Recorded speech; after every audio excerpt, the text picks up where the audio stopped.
Kevin Iole here, and I am joined right now by one of the best coaches in the business, and of course, one of the best guys as well, Eric Nicksick from Xtreme Couture. He is the head coach of Francis Ngannou, and the reason I have him on, not because Francis is about to fight. Francis just fought and looked incredible in a win over Renan Ferreira in the PFL Super Fight League Heavyweight Championship about a couple of weeks ago.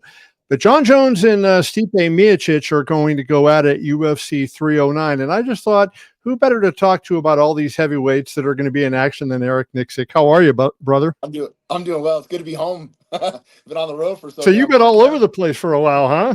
Yeah, man. It's I don't know what time zone I'm on right now, but it's nice to be finally in Las Vegas. Yeah, no doubt. I'm sure everybody at the gym was happy to see you. Yeah. First of all, let's start with Francis. I know you've done quite a few interviews since his win over Renan. But how impressed were you that he was able to put, beating a guy of Renan Ferreira's skills is one thing, but then putting the son in, losing the tragedy, his son passing away. What Francis was able to do to me was remarkable. How impressed were you with his mental fortitude? Every time out, Kevin, it just never really ceases to amaze me, the things that he has to go through and the things that he's gone through in life. This one was obviously different. I was worried in a way, just because of I think he was putting even more pressure on himself to perform in the memory of his son. It was very different than any fight I've ever been a part of. This one, although we won a world title, the world title was a kind of an afterthought when it came to the ramifications of fighting for a loved one, So it was heavy. It was heavy, and seeing him win, and getting that weight lifted off of his chest, and just seeing the rush of emotions that he had. I don't think there was a dry eye in the place, man. I couldn't be happier for him. Yeah, it's just an amazing moment, and yeah, I think that's the right word. You couldn't be happier for him to do that and to honor his son in that way. What is the future for Francis? Is he going to box? Is he going to fight MMA again? I mean, the one reason when he signed with PFL that I kind of did not like the move was there's not a lot of great heavyweights over there, and there's not a lot of guys that you look at and say, "Oh boy, that's going to be a good fight with Francis." What do you think happens next? I really think the options out there for him are bigger in boxing right now. I don't really know what the heavyweight landscape of free agents or guys in the PFL that can deliver at the moment. I think Hen was the guy that we thought was going to be the biggest name, and then who was going to be available free agency wise. We saw Derek Lewis was going to hit the free agent market. There was a couple names that might have been available. But right now, I think boxing really, to me, might be the best avenue for him as far as name value goes, and of course, making that money. Yeah, there's no doubt he'll make some big money in one more boxing match. But to finish up on that, he has a little pressure on him if he does go the boxing route. He's 0-2. He got knocked out by Anthony Joshua. If he goes in there and let's say he fights Daniel Dubois, just to throw a name out there, heavyweight champion, and gets knocked out again, then all of a sudden the boxing thing dries up, right? Then it's not so easy to put him into a boxing match. So do you think he recognizes that pressure? Definitely. And I think there was a lot of added pressure on him due to the performance that he had with Tyson Fury and the expectations of how he was going to perform against Anthony Joshua.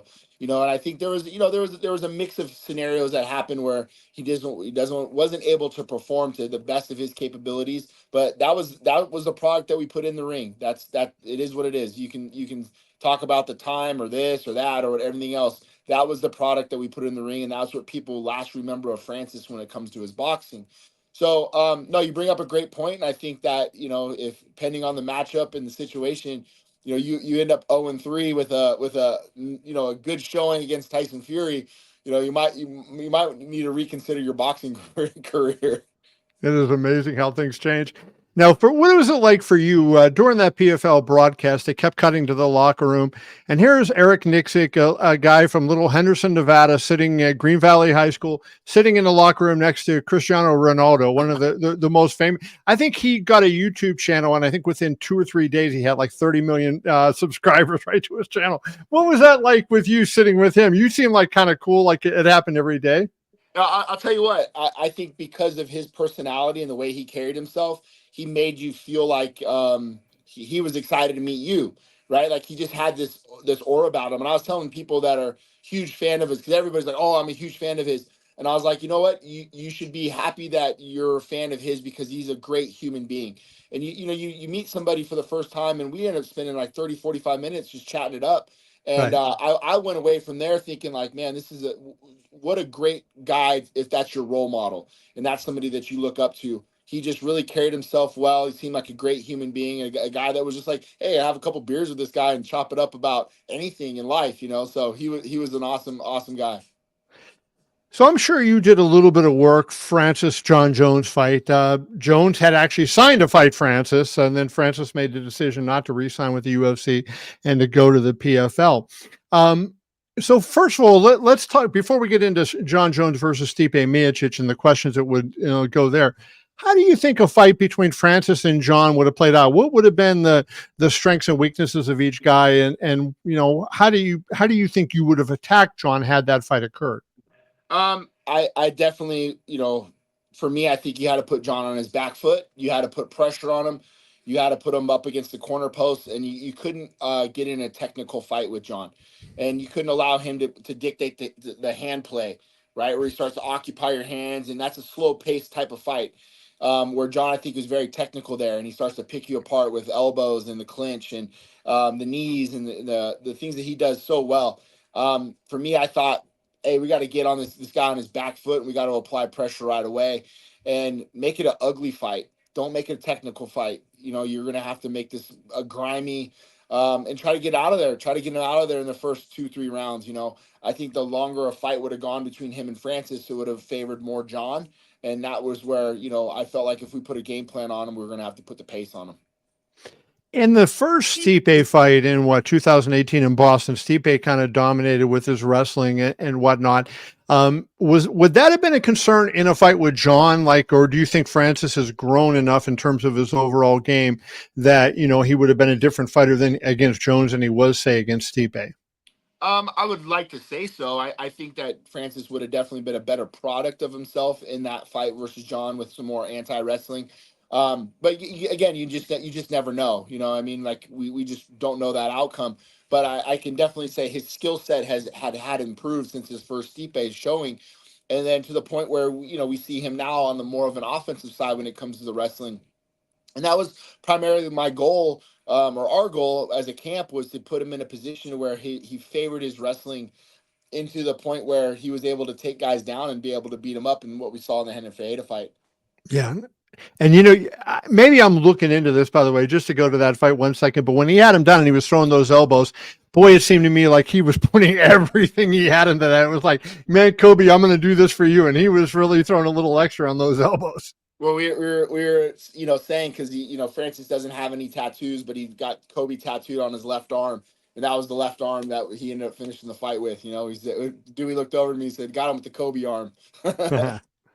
How disappointed do you think Francis is not to get the chance? There was the PFL, of course, they're trying to promote their brand. So, Sure. Francis is the number one fighter in the world. Francis is the number one heavyweight in the world. The whole summer you heard it. I got into it with Dana White at the Contender Series about who was pound for pound number one. Dana's pushing Jon Jones still as number one. My contention is Jon's not fighting, hasn't been fighting, so he can't be number one. But how disappointed do you think it is from a competitor standpoint? I know he's not happy with the UFC. He's not happy with Dana White, but just from a competitor standpoint, to get stand across from Jon Jones, a guy that a lot of people think would beat him. How disappointed is Francis in that? I think highly disappointed because that's you nailed it on the head. We're all competitors, and it's about legacy. It's about putting your best athlete, your best skill set, and then up against arguably the best to ever do it in Jon Jones. That's the thing that I think will all bother us, and it bothers me as a coach. I wanted to have that opportunity to try to game plan against who I feel is the best pound for pound to ever do it. I feel Stipe is the best heavyweight to ever do it, and that might be rewritten here soon. But right now, just to be able to have that shot and to be able to have that shot, that type of legacy, I think that's the one thing that will always bother Francis. I think we're in a golden era for MMA heavyweights right now because when you think about it, you have Jones, and he's on the way out, of course. Francis, Tom Aspinall, and it's not like Aspinall's 22 years old or anything. I mean, Aspinall's 33 years old, but he's big, he's quick, he's got a lot of skill, and let's assume Stipe is still in that conversation. And then there are some other guys, on the rise. But how do you think Jon Jones fares against Stipe? I mean, do you feel like Jon has what it takes to beat Miocic at this point? I do. I really do. But there's still a lot of unanswered questions for me when it comes to Jon Jones at heavyweight, right? I mean, he looked amazing against Ciryl. You cannot take anything away from him on that. I do feel like the blueprint to a degree was laid out in that fight for him with what we did with Francis. But Jon did it better. He went in there and took him down and submitted him right away. But are you or anybody else, are you convinced that we saw the best version of Jon Jones at the heavyweight division yet versus somebody that can give him a challenge? I'm not, but would you be surprised if you went in there and just dismantled Stipe? No, none of us would be. But I still want to see him fight a formidable opponent, arguably the best heavyweight to ever do it in Stipe Miocic, and we'll see how he fares on November 16th. Do you agree with me? My argument, like I have great, so I hate to say this because it looks like I'm ripping Stipe and I'm not. I agree with what you just said. He's the greatest heavyweight of all time and the most accomplished heavyweight of all time. I thought he took that from Cain Velasquez, who I thought, had that honor. But he hasn't fought in over 3 years. He hasn't won in 4 years, and I know they were supposed to fight last year. But is that fair to somebody like Tom Aspinall, who has been fighting on the regular and kicking butt, right? I mean, I'm just not sure I like the matchup at this stage of Stipe's career. Agreed. Agreed. And again, now we're talking about a different unknown. What has Stipe been doing for the past 3 years, right? Like, and again, you can only assume that he's been growing and working and getting better at his craft, but it is also an unknown. But what we do know is Tom Aspinall has been going out there and doing exactly what you said, kicking butt, and now he's rightfully the interim champ, but could easily be the heavyweight champion of the world. And now you're arguing for him to be the number one heavyweight right now.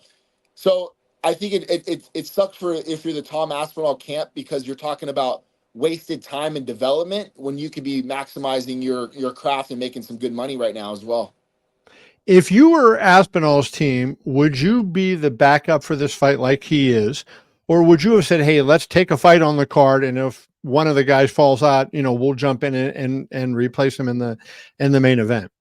That's a good question. I talked to Tom today. We talk quite regularly. This is something that I think that he saw as an opportunity to just get his face and name out there, But that's a good question. Who would have been available for him to fight and worthy enough for him to fight for that interim? And really, no one makes any sense that's not already booked. So Right. I think just the way that the heavyweight landscape shook out, he just took this opportunity to be able to go out and make weight. Literally just talked to him this morning about this whole situation. Just it's kind of he's in a tough spot, but I think he's doing the right thing. Now, when you look, Jon fought for all those years at 205, but he was a big guy, right? I mean, 235, 240, cutting down to 205. These heavyweights, Francis, I would say, is like a mid 250s guy, right? Aspinall's probably bigger. Aspinall's a 260-ish guy, but Stipe's in the 240s. So I don't think size would be a factor for Jon necessarily. Do you? No, I don't. I think you're right in that regard. I definitely feel like this is one of the better technical two heavyweights that you're going to find, that guys that can do it from the feet or the floor. I think this is going to be more of a chess match than anything, and I think Stipe is the guy to bring it out of Jon. I think this fight's a lot closer than the odds makers are looking at, because there's still, to me, a lot of unknowns when it comes to Jon at the heavyweight division. But this is the test. This is a litmus test, and I think that this is why Jon was pushing for Stipe fight so much. Again, we're talking about legacy and a guy who you and I both agree is arguably the best heavyweight to ever do it. So he's trying to take that away from him. When you look at Jon, he had that stretch of 3 fights: Anthony Smith, Thiago Santos, and Dominic Reyes. That stretch of 3 fights, there are people, not everybody thought he lost all of them, but there are people who thought, individual people who thought, he lost to Smith, he lost to Santos. Dana thought he lost to Dominic Reyes. do you think that that was indicative of a decline in Jon, or do you think it was just at that point in light heavyweight, he had run through so many Hall of Famers and elite guys that he didn't have the same motivation he had previously? I definitely think a little bit of both, and I also think that the division started to catch up with him, maybe in understanding how to beat him. Right, the game plan started to come together more, and it's like, you kind of look at the situation with Izzy and even Strickland. Sometimes it's more of a matchup thing, and there's stylistically guys that you're going to find that are the kryptonite to certain styles. And I Right. think that to me was more the Dominic Reyes style. It wasn't the fact that like Jon was losing or declining, but I think that fight kind of it did expose maybe his motivations, also the game planning, how it evolves, but also the style of fighter could also have a lot to do with it. So one last thing, just to wrap up on this, who would you say right now of the three UFC heavyweights is the biggest threat? Jones, Aspinall, or Miocic? I think Tom Aspinall. And the reason why I say that is, he's a guy that I've had on my radar for a long time. When you were looking at the landscape of the heavyweight division, especially when Francis was in it, and my job is to kind of know who's the up and coming ones. He just jumped off the page to me, and he's been a guy that I've we became friends over the years. I got to work with him in the past, so getting my hands on with him and being able to work with him, I have just a different level of respect and understanding of what he's capable of. Like you and I said earlier in this conversation, he's been active and he's been proving it Right. with his activity. So for me, I got to lean towards Aspinall. Okay.